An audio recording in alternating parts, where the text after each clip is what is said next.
Bunyi bel terdengar. Aku pun bergegas untuk keluar dari kelas.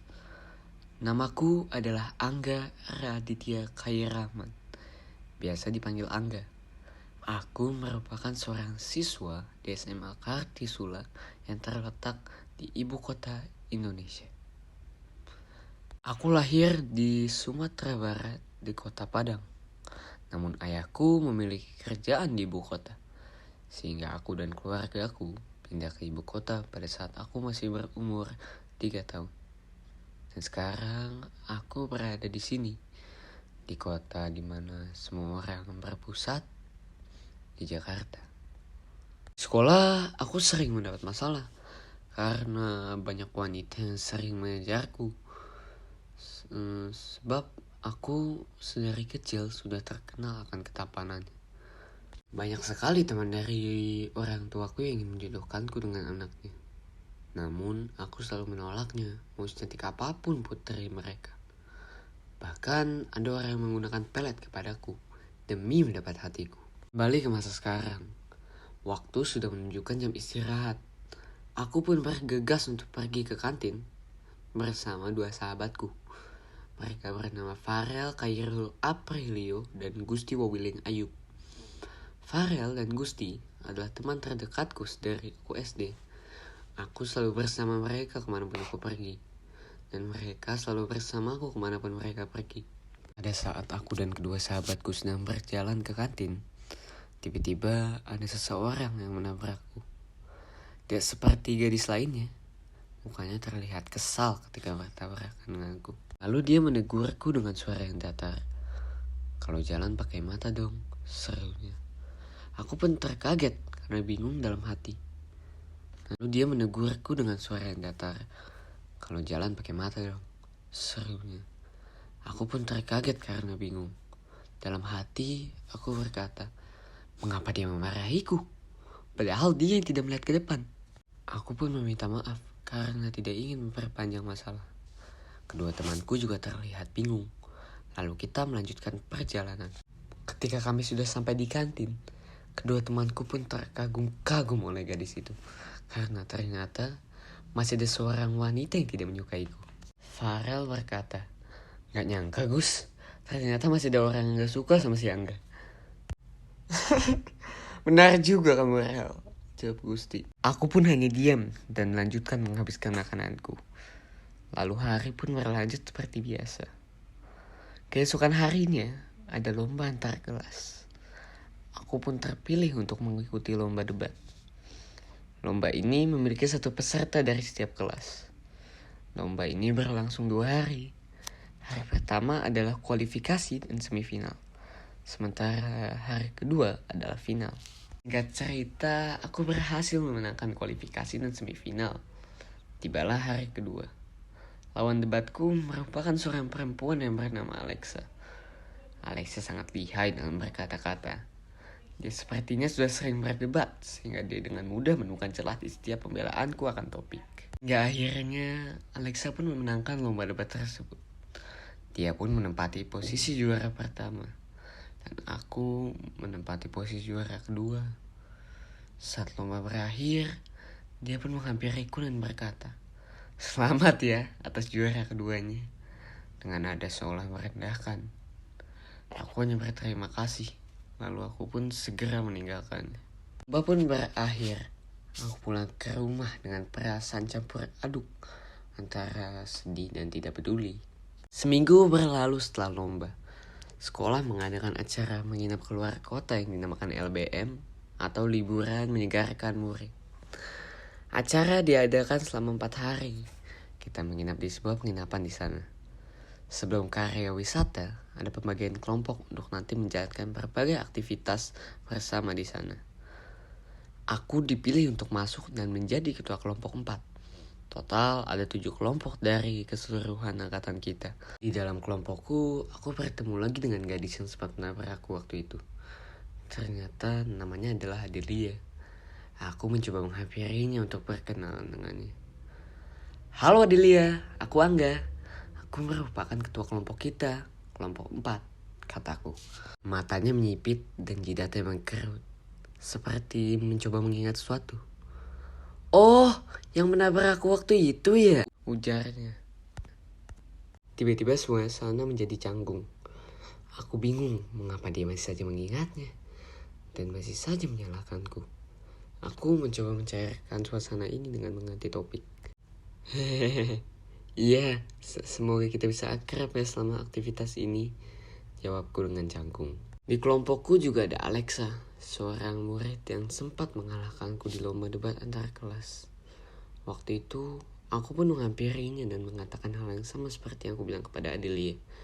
Dan terus begitu hingga semua anggota grupku sudah berkenalan denganku. Namun sayangnya, aku, Farel, dan Gusti berada di 3 grup berbeda.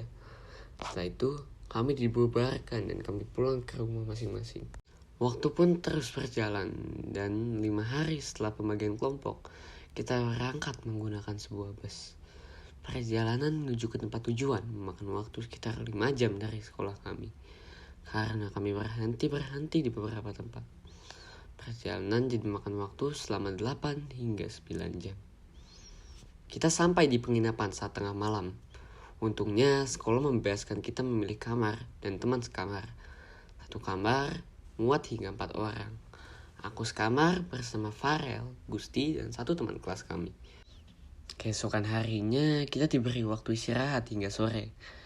Pada sore hari kita disuruh berkumpul di aula untuk pembukaan aktivitas. Setelah acara pembukaan, kita pun balik kamar masing-masing. Aku dan teman-temanku berbincang sampai tengah malam, sampai semua ketiduran. Tiba-tiba aku terbangun dari tidurku di tengah malam, karena aku ingin segera buang air kecil. Setelah buang air kecil, aku memutuskan untuk mengambil minum. Dispenser air berada di lantai 1, 4 kamar-kamar untuk wanita. Sedangkan kamarku di atas, di lantai 2. Pada saat aku sedang mengambil air, aku mendengar suara orang yang sedang bersenandung di teras. Aku pun pergi untuk mengeceknya. Di sana, aku melihat ada seorang wanita berbaju putih yang sedang duduk di kursi. Pada saat itu, aku merasa bahwa jantungku berhenti sejenak. Tiba-tiba, wanita itu menengok ke arahku. Aku bersiap-siap untuk berlari, namun ternyata itu merupakan Adelia. Dia berkata, "Apa yang kau lakukan di sini? Lantai 1 itu kan untuk putri." Aku pun menjawab, "Aku sedang mengambil air." Setelah itu dia menghiraukanku. "Apa yang kau lakukan di sini?" tanyaku. "Aku sedang melihat suasana malam di sini," jawabnya. Aku pun duduk di kursi sampingnya. Dia pun bertanya, "Lalu, apalagi yang ingin kau lakukan di sini? Bukankah kau sudah mendapatkan airmu?" "Aku sepertinya tidak akan bisa tertidur lagi dalam waktu yang dekat setelah terbangun seperti ini," jawabku. Ia hanya diam dan tidak menjawabku. "Udaranya sangat dingin bukan?" tanyaku untuk mencairkan suasana. Dia hanya diam dan tidak menjawab apapun. Aku dan dia pun hanya diam. Suasana menjadi hening. Tiba-tiba kepalanya bersandar padaku. Aku pun panik karena tidak pernah ada wanita yang sedekat ini denganku selain ibuku. Saat aku melihat wajahnya, ternyata dia sudah tertidur pulas. Karena tak enak membangunkannya, aku pun membiarkannya. Karena tak ada siapapun untuk diajak bicara, aku pun mengantuk. Dan lalu, aku pun tertidur. Pada saat aku membuka mataku, aku sudah terbaring di lantai sendiri. Matahari hampir terbit, sehingga aku buru-buru untuk kembali ke kamarku sebelum murid lain bangun. Di jalan, aku bertabrakan dengan seorang wanita. Bajuku pun terbasah karena ketumpahan oleh air yang dibawanya. Maaf, gue gak lihat depan," ucapnya. Aku melihat wajahnya dan merasa pernah bertemu dengannya sebelumnya. Aku merabutkan dahiku, mencoba mengingat dirinya. Dia pun tiba-tiba menyebutkan namaku dan berkata, "Angga, ngapain lu di sini?" Sontak aku pun mengingatnya. Dia Alexa, wanita yang mengalahkanku di lomba debat antar kelas waktu itu dan rekan satu timku. Aku pun mencoba mencari alasan agar tidak dianggap mencurigakan. Aku ingin ngambil air, cuman aku lupa gelasku di atas. Jawabku dengan terbata-bata. Oh, oke, ucapnya. Aku bergegas kembali ke kamarku. Di kamar, aku melihat teman-temanku masih tertidur. Aku pun ganti baju. Lalu tidak lama setelah itu, semua pintu kamar diketuk, termasuk pintu kamar kami. Semua murid disuruh berkumpul di aula untuk melakukan senam pagi. Setelah itu, ada banyak games yang melibatkan setiap kelompok. Karena banyaknya kegiatan itu, aku menjadi semakin dekat dengan Alexa dan Adelia. Waktu pun berlalu, sampailah ke malam di hari terakhir. Di acara terakhir, diadakan api unggun dan para murid boleh berdansa bersama teman atau pasangannya di sekitar api unggun. Banyak anak-anak yang mendekatiku untuk meminta berdansa hingga sangat sulit untukku keluar dari kerumunan. Pada saat aku sudah jauh dari kerumunan, tiba-tiba aku berpapasan dengan Adelia dan Alexa. Wah, kebetulan banget ketemu sama lo di sini. Mau nggak jadi pasangan dance? Adelia pun memotong pembicaraan sebelum Alexa sempat menyelesaikan kalimat yang diucapkannya. Angga, kamu mau nggak dansa sama aku? Wajah Alexa pun terlihat kesal, lalu dia berkata, apa-apaan lu? Gue duluan yang minta Angga buat jadi pasangan dansa gue. Lalu mereka pun beradu mulut dan tidak mau mengalah. Aku hanya berdiam melihat, karena tidak tahu harus berkata apa. Tiba-tiba Alexa berkata, ya udah, kita tanya Angga aja. Mau dansa sama siapa? Angga, lu mau dansa sama gua atau sama Adelia? Tanya Alexa. Aku gak bisa milih. Kalian sweet aja deh.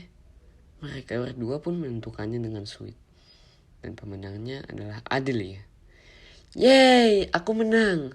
Berarti aku yang dansa sama Angga. Ucap Adelia sembari menarik tanganku dan berlari ke api unggun. Malam itu pun kuhabiskan dengan berdansa bersama Adelia. Namun aku tidak melihat Alexa dimanapun. Pada saat tengah malam, kita semua kembali ke kamar masing-masing. Aku pun masih memikirkan tentang Adelia sembari aku berbaring di kasur. Keesokan paginya kita kembali ke sekolah. Namun perjalanan pulang tak selama perjalanan pada saat kita berangkat. Sekarang hanya makan waktu 6 jam. Setelah kami sampai di sekolah, kami dijemput oleh orang tua masing-masing hingga pulang dengan selamat sampai ke rumah. Lalu hari esok dan seterusnya, kita tetap belajar di sekolah seperti biasa. 2 minggu pun telah berlalu. Aku sedang belajar di kelas seperti biasa. Pada saat aku melihat jendela untuk menikmati pemandangan di sekitar, sembari menghilangkan kebosanan, aku melihat seseorang jatuh dari atap sekolah. Dia jatuh tepat melewatiku. Aku pun terkaget. Lalu semua murid bergegas ke bawah, karena bukan hanya diriku yang melihatnya. Pada saat di bawah, alangkah terkejutnya aku ketika melihat wajahnya. Itu merupakan Adelia. Kakinya terlepas dari badannya. Tangannya terlipat dan wajahnya berdarah. Saking syoknya aku melihat itu, aku pun pingsan. Pada saat bangun, aku berada di rumah sakit. Aku pun bergegas untuk bangun. Aku melihat Farel dan Gusti tertidur di sofa. Sementara Alexa tertidur di kursi sampingku sembari memegang tanganku. Alexa pun terbangun melihatku yang panik, menanyakan keadaan Adelia. Dia pun hanya memelukku dan berkata, Adelia sudah tenang di sana. Air mata langsung berlinang di mataku. Berjatuhan di kedua pipiku. Aku menangis di pelukan Alexa hingga aku tertidur. Akhirnya, Adelia pengganggu itu mati. Sekarang, Angga menjadi milikku seutuhnya. Karena aku yang terbaik. Ucap Alexa dalam hati sembari tersenyum.